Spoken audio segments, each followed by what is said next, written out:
Cum se obține această culoare neagră? Foarte mulți clienți vin la noi și, bineînțeles, ne pun prima întrebare, dacă lutul este negru sau dacă acest material pe care noi îl folosim are ceva deosebit. De ce devine totuși neagră ceramica dacă noi observăm că la început argila este de culoare gri? Procesul de ardere este cel care dă culoarea neagră. Este arderea descoperită acum 2000 de ani dintr-o întâmplare. Vasele de ceramică roșie, făcându-se roșii în urma arderii, cu oxigen, adică flacăra e deschisă, fumul se degajă, s-a întâmplat un mic cutremur de pământ sau o greșeală a olarilor care au ars atunci ceramică. S-a surpat cuptorul și atunci vasele au stat în interior sau ars mocnit. Deci a ars mocnit lemnul și fumul rezultat în urma arderii a pătruns în toți porii vaselor. Olarii, când au desfăcut cuptorul, au văzut altă culoare la ceramică. Deja s-au gândit cum de sute de ani lucrăm ceramică, obținem culoare roșie și deodată, printr-o greșeală, s-a obținut altă culoare. Se practică olaritul la noi în localitate de aproximativ 200 de ani, pentru că atunci s-a înființat Comuna Marginea. Probabil au venit câteva familii de olari, s-au instalat aici, pe aceste meleaguri. Au avut pădurile de brad care sunt aici aproape, au avut argilă. Astfel s-a început ceramica la Marginea. Mă numesc Corneliu Magopăț, am 37 de ani și sunt meșter olar.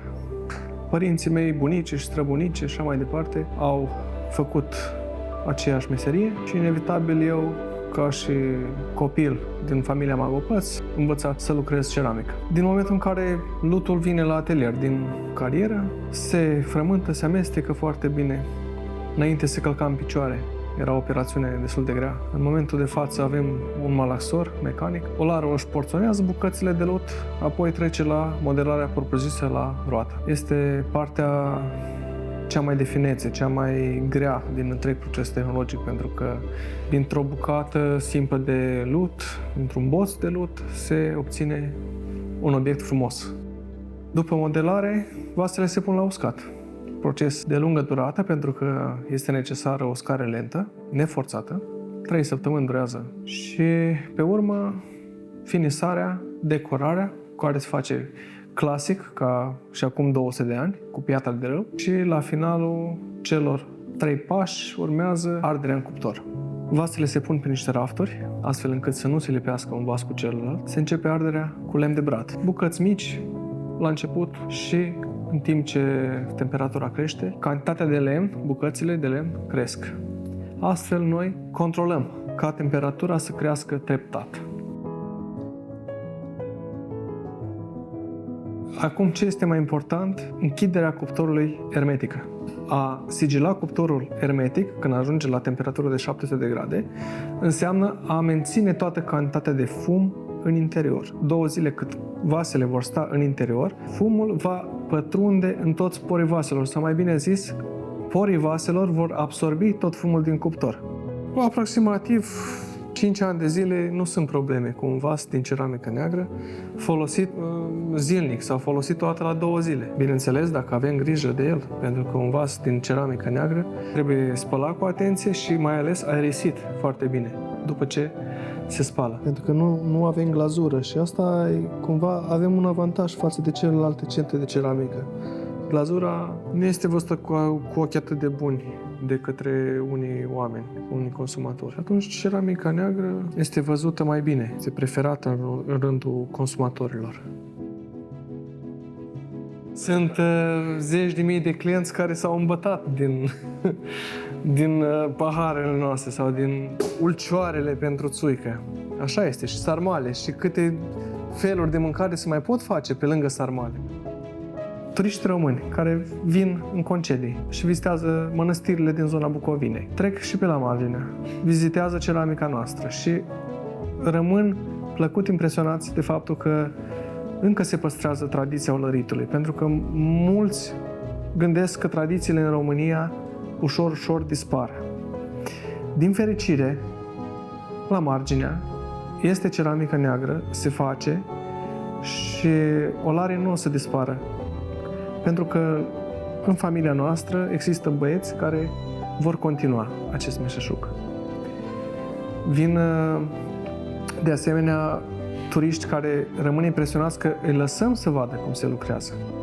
Dacă își doresc chiar să simtă cum se modelează bucate de lucru, facem activități și cu ei. Asta pentru ei este o experiență unică. Vin, vizitează, se vede procesul de lucru și pleacă cu o poveste de aici. Suntem o familie aici și atelierul este preluat de către tatăl meu în anul 1991.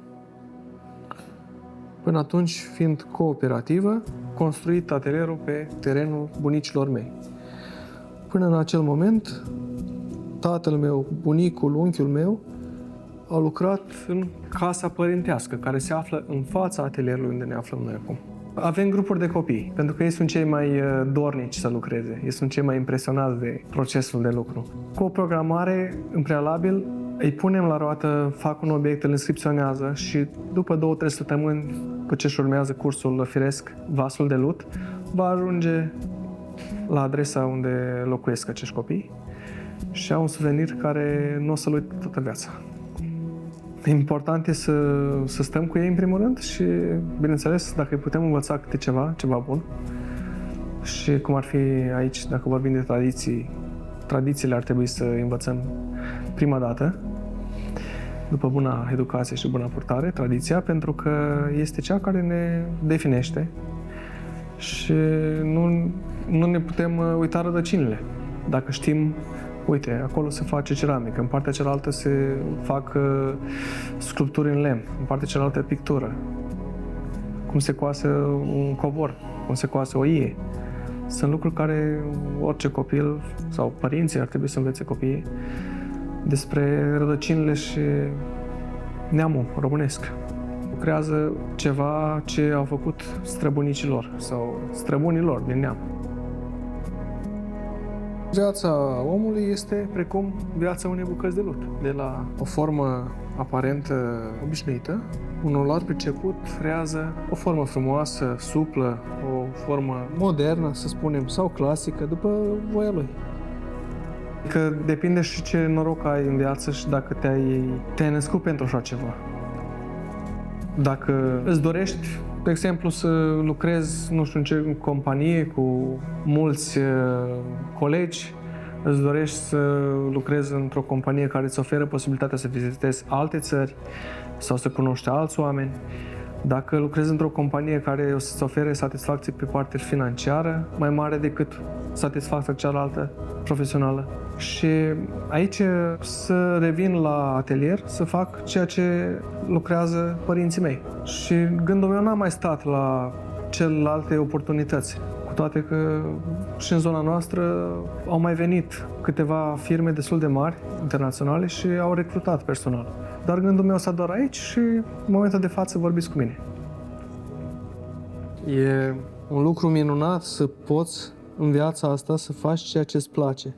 De multe ori noi suntem obligați să mergem la lucru, la serviciu, doar pentru a ne câștiga leuțul, banul. Dar dacă în viață ai norocul, să ivește acest noroc, să faci ceea ce îți place, ai și mai mare satisfacție și timpul petrecut la locul de muncă zboară. Nu mai ai noțiunea timpului, nu mai știi când trece ziua. Și da, eu pot să spun și colegii mei, cred că la fel, pot să afirme lucrul ăsta. Putem să ne numim fericiții angajați, fericiții muncitori, care lucrează cu drag la atelier. Nu ne lipsește nimic și avem traiul bun zi de zi, dar bineînțeles, toate aceste lucruri cu multă sudoare și cu mult efort. Pentru că nu lucrez doar 8 ore pe zi, nu lucrez de luni până vineri, lucrez mult mai mult. Și lucrul ăsta, cred că la final îți dă o satisfacție. Când tragi linie la 31 decembrie, ai făcut ceva mai mult decât ai avut acum un an de zile. Și lucrul ăsta trebuie să fie, cred că, în fiecare om. Adică să-ți dorești să faci mai mult decât ai făcut zilele ce au trecut.